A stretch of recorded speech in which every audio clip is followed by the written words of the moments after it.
आज हम आपको H2SO4 के औद्योगिक निर्माण की संपर्क विधि बताएंगे, तो वीडियो को लास्ट तक जरूर देखें। तो सबसे पहले हम सल्फर की अभिक्रिया O2 से कराते हैं। जब सल्फर की अभिक्रिया O2 से कराएंगे तो ये बनता है हमारा SO2 गैस बनती है। तो फिर सेकंड स्टेप में SO2 की अभिक्रिया फिर O2 से कराएंगे तो हमारी SO3 बनती है।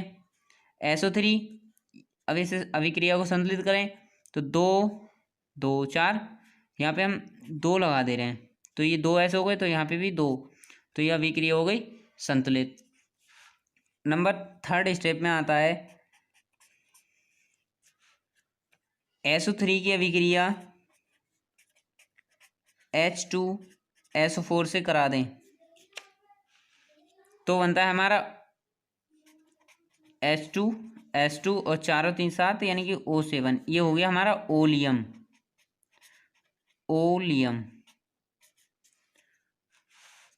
अब फोर्थ स्टेप में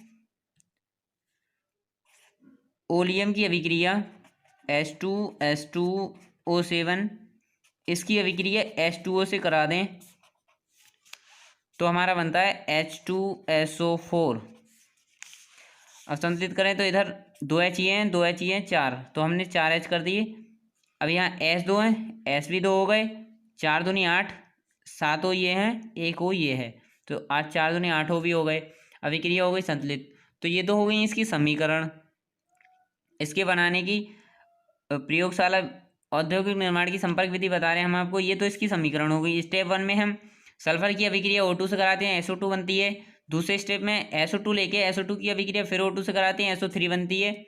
SO3 की अभिक्रिया H2SO4 से कराते हैं तो H2H2O7 यानी ओलियम बनता है। और H2H2O7 प्लस H2O की अभिक्रिया ओलियम की अभिक्रिया जल से कराते हैं तो H2SO4 बनता है। ठीक है।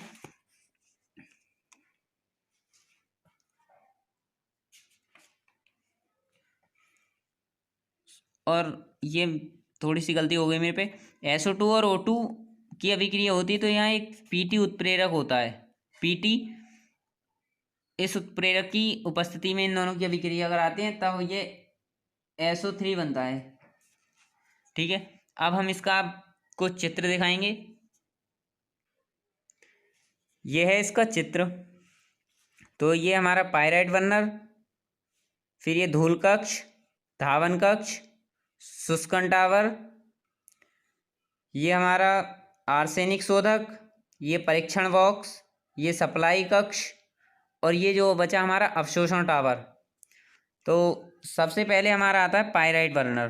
पायराइट बर्नर में क्या होता है, हम यहाँ से वायु प्रवेश कर रहे हैं और H2 की अभिक्रिया करा रहे हैं तो ये H2 जो है SO2 बनती है। यहाँ पे SO2 बन गई, इसमें अभिक्रिया हुई इसकी। SO2 बनने के बाद इसका और वायु का मिश्रण हम इसमें धूल कक्ष में प्रवाहित करते हैं। धूल कक्ष में भेजने के बाद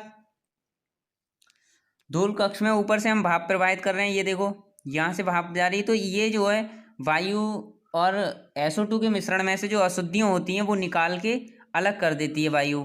अब इस मिश्रण को धावन कक्ष में भेजते हैं। धावन कक्ष में ऊपर से जल गिरता रहता है। जल से क्या होता है, जो SO2 व O2 की अशुद्धियाँ होती हैं वो इसमें जल से अलग हो जाती हैं धावन कक्ष में। यहाँ अशुद्धियाँ अलग होने के बाद इसको हम भेजते हैं शुष्कन टावर में। शुष्कन टावर में ऊपर से H2SO4 गिरता है। H2SO4 का एक गुण होता है कि ये जल को अवशोषित कर लेता है। तो इस मिश्रण में जो भी अशुद्धियाँ उपस्थित होती हैं वो जो नमी होती है वो इसे सोख लेता है H2SO4।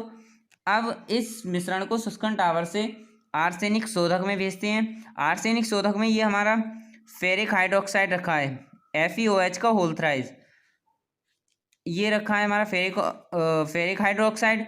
ये फेरिक हाइड्रोक्साइड आर्सेनिक की अशुद्धियाँ दूर करता है, जिसमें इसमें आर्सेनिक की अशुद्धियाँ जो उपस्थित होती हैं वो ये दूर करता है। यहाँ से मिश्रण को हम परीक्षण बॉक्स में भेजते हैं।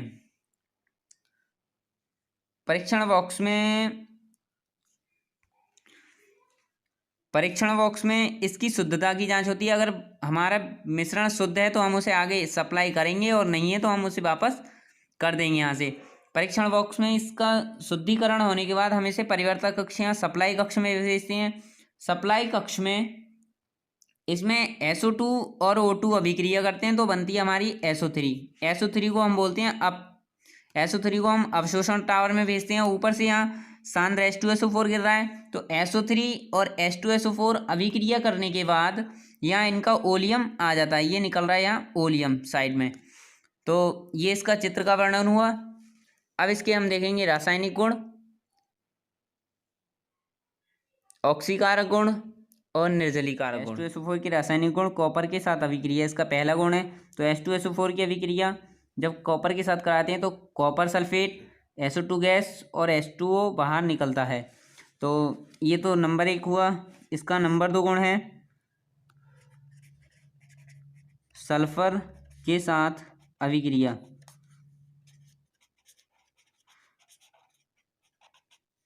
सल्फर के साथ अभिक्रिया तो H2SO4 प्लस S, तो इन दोनों की अभिक्रिया कराते हैं तो H2O प्लस SO2 बाहर निकलती है।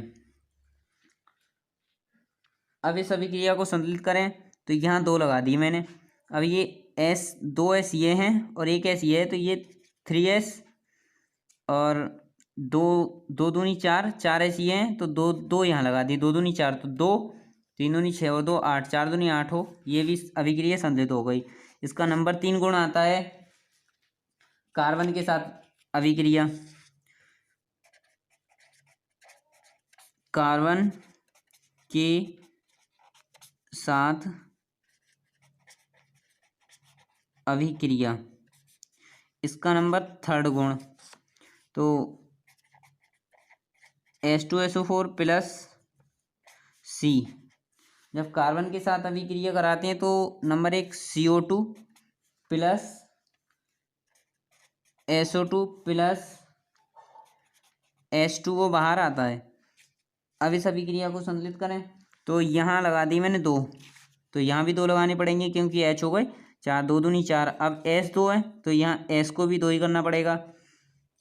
तो 2, 2 दूनी 4, 4 और 2 6, 6 और 2 8, 8 हो, और यहाँ 4 दूनी 8 हो। तो ये अभिक्रिया हुई संतुलित। इन 3 गुणों को, इसके ऑक्सीकारक गुण भी हम इन्हें ही कहते हैं। ऑक्सीकारक गुण भी इसके यही कहलाते हैं। कार्बन, कॉपर और सल्फर के साथ अभिक्रिया इसके ऑक्सीकारक गुण कहलाते हैं। अब बात आती है इसके निर्जलीकारक गुण। निर्जलीकारक गुण निर्जलीकारक गुण।